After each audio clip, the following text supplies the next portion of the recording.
Did you know, in ancient times there was a king who received the title Great, and it was said that he was the son of the god Zeus?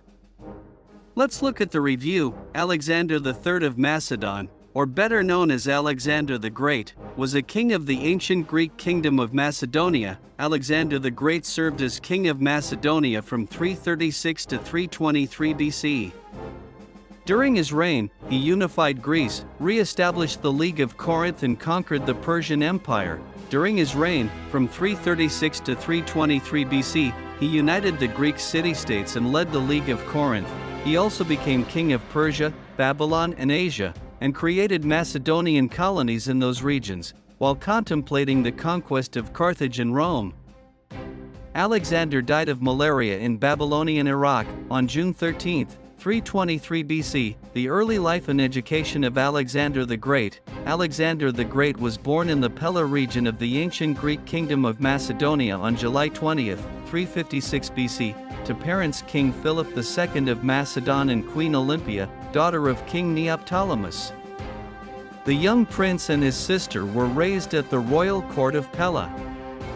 Although Olympia served as a strong role model for the boy, Alexander grew to resent his father's absence and philandering. Alexander received his earliest education under the tutelage of his relative, the austere Leonidas of Epirus. Leonidas, who had been hired by King Philip to teach Alexander mathematics, horsemanship, and archery, struggled to control his rebellious pupil. Alexander's next tutor was Lysimachus, who used role-playing to capture the restless boy's attention.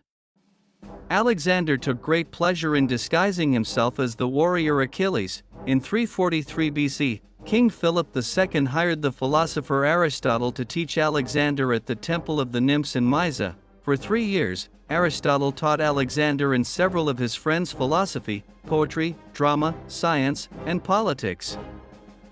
Seeing that Homer's Iliad inspired Alexander to dream of becoming a heroic warrior, Aristotle created an abridged version of the tome for Alexander to take with him on military campaigns. Alexander completed his education at Mysa in 340 BC. A year later, while still a teenager, he joined the army and set out on his first military expedition against Thracian tribes. In 338, Alexander took charge of the companion cavalry and helped his father defeat the Athenian and Theban armies at Chaeronea. After Philip II succeeded in his campaign to unite all the Greek states, minus Sparta, into the League of Corinth, the alliance between father and son soon broke down. Philip married Cleopatra Eurydice, niece of General Attalus, and overthrew Alexander's mother Olympia. Alexander and Olympia were forced to flee Macedonia and live with Olympia's family in Epirus until Alexander and King Philip II could reconcile their differences. King of Macedonia, in 336, Alexander's sister married the king of Molosia, an uncle also called Alexander. During the following festival, King Philip II was murdered at the hands of Pausanias, a Macedonian nobleman. After his father's death, Alexander, then 19, was determined to seize the throne by any means necessary. He quickly gathered support from the Macedonian army, including the generals and troops he had fought at Chaeronea. The army proclaimed Alexander feudal lord and proceeded to help him kill other potential heirs to the throne. Ever the devoted mother, Olympia further ensured her son's claim to the throne by slaughtering the daughters of King Philip II and Cleopatra. This drove Cleopatra herself to commit suicide. Although Alexander was feudal king of Macedonia, he did not gain automatic control of the League of Corinth. In fact, the southern states of Greece were celebrating the death of Philip II and expressed divided interests. Athens had its own agenda. Under the democratic leadership of Demosthenes, the state hoped to take over the League. As they launched their independence movement, Alexander sent his troops south and forced the region of Thessaly to recognize him as leader of the League of Corinth. Later, during a meeting of the League members at Thermopylae, Alexander gained their acceptance of his leadership.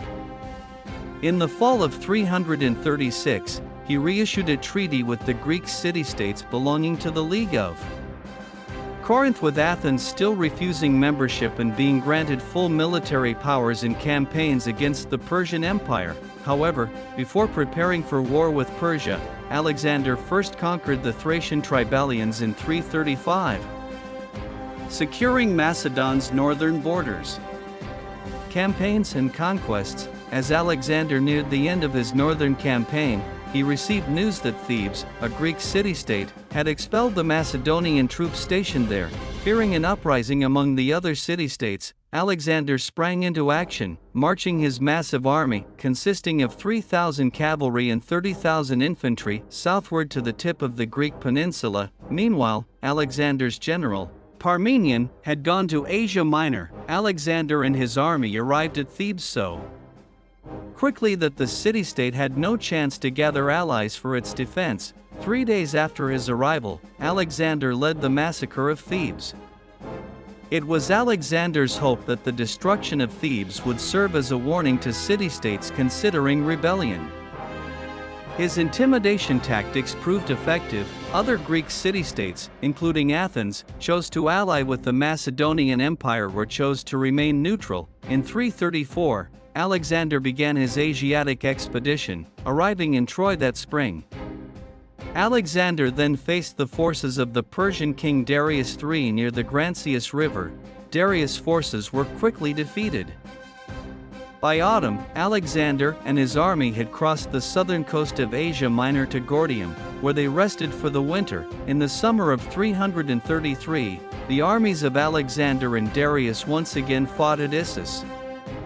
Although Alexander's army was outnumbered, he used his talent for military strategy to create a formation that defeated the Persians again and caused Darius to flee. In November 333, Alexander declared himself king of Persia after capturing Darius and making him a fugitive. Alexander's next agenda was his campaign to conquer Egypt. After besieging Gaza on his way to Egypt, Alexander easily achieved his conquest. Egypt fell without a fight. In 331, he created the city of Alexandria, which was designed as a center of Greek culture and commerce. Later that year, Alexander defeated the Persians at the Battle of Gaugamela. With the collapse of the Persian army, Alexander became king of Babylon, king of Asia, king of 4/4 of the world. Alexander's next conquest was eastern Iran, where he created a Macedonian colony and in 327 captured the fortress at Ariamazes. After capturing Prince Oxyartes, Alexander married the prince's daughter, Roxana. In 328, Alexander defeated the forces of King Porus in northern India. Finding himself impressed by Porus, Alexander reinstated him as king and won his loyalty and forgiveness. Alexander forged east to the Ganges but turned back when his troops refused to advance any further. On their return journey along the Indus, Alexander was wounded by Mali warriors. In 325, after Alexander had recovered, he and his army headed north along the rugged Persian Gulf, where many fell victim to disease, injury, and death. In February 324, Alexander finally reached the city of Susa.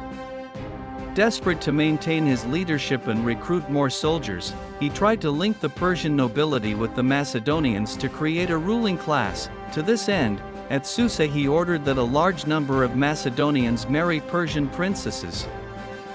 After Alexander succeeded in recruiting tens of thousands of Persian soldiers into his army, he dismissed much of the existing Macedonian army. This angered the soldiers, who criticized Alexander's new army and condemned it for adopting Persian customs and manners. Alexander pacified the Macedonian army by killing 13 Persian military leaders.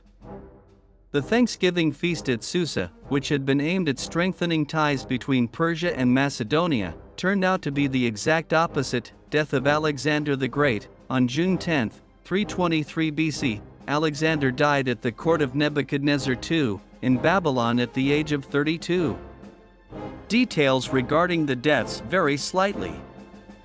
Plutarch's account states that about 14 days before his death, Alexander entertained his admiral, Nearchus, and spent the evening and next day drinking with Medius of Larissa. Alexander then fell into a fever, which got worse over time until he could no longer speak. The soldiers became very anxious when Alexander could only wave his hand at them. 2 days later, Alexander died. Meanwhile, Diodorus relates that Alexander suffered pain after drinking a large bowl of unmixed wine in honor of Heracles, and died after experiencing some kind of pain, which is also mentioned as an alternative by Arrianus, but Plutarch specifically disputes this claim. Given that the Macedonian aristocracy had a penchant for murder, it has been suggested that Alexander died as a result of assassination. Diodorus, Plutarch, Arrianus, and Justin all mentioned the theory that Alexander was poisoned. Plutarch dismissed it as a forgery, while Diodorus and Arrianus said they mentioned it only for the sake of completeness. Nevertheless, their records are quite consistent in suspecting the suspects behind Alexander's murder, among them Antipater, who had just been dismissed from his position as Viceroy of Macedonia, and another suspect, oddly enough, Olympius. Perhaps taking his summons to Babylon to await execution, and having seen the fate that befell Parmenion and Philotas, Antipater planned to have Alexander poisoned by his son Iolaus, who was Alexander's wine-pourer. There are even allegations that Aristotle was involved in the conspiracy. On the contrary, the strongest argument against the poison theory is the fact that 12 days passed between the start of his illness and his death. In the ancient world, such long-acting poisons were probably not available. There are theories indicating that the circumstances of Alexander's death are consistent with poisoning by the water of the river Styx, which contained kalachemicin, a dangerous substance produced by bacteria present in the water. Several natural causes, diseases, have been proposed as the cause of Alexander's death. Malaria or typhoid fever are obvious candidates. A 1998 article in the New England Journal of Medicine attributed Alexander's death to intestinal perforation and ascending paralysis, while other recent analyses have suggested pyogenic spondylitis or meningitis as the cause. Other diseases can also be the cause, including acute pancreatitis or West Nile virus. Natural causes theories also tend to emphasize that Alexander's health may have been in decline as a result of his drinking and injuries in war, including a wound in India that nearly cost him his life. Furthermore, the grief felt by Alexander after Hephaestion's death may have contributed to his health. Another cause that is thought to have resulted in Alexander's death was an overdose of drugs containing hellebore, a type of plant that is dangerous if consumed in large doses. That's a brief history of how Alexander the Great lived.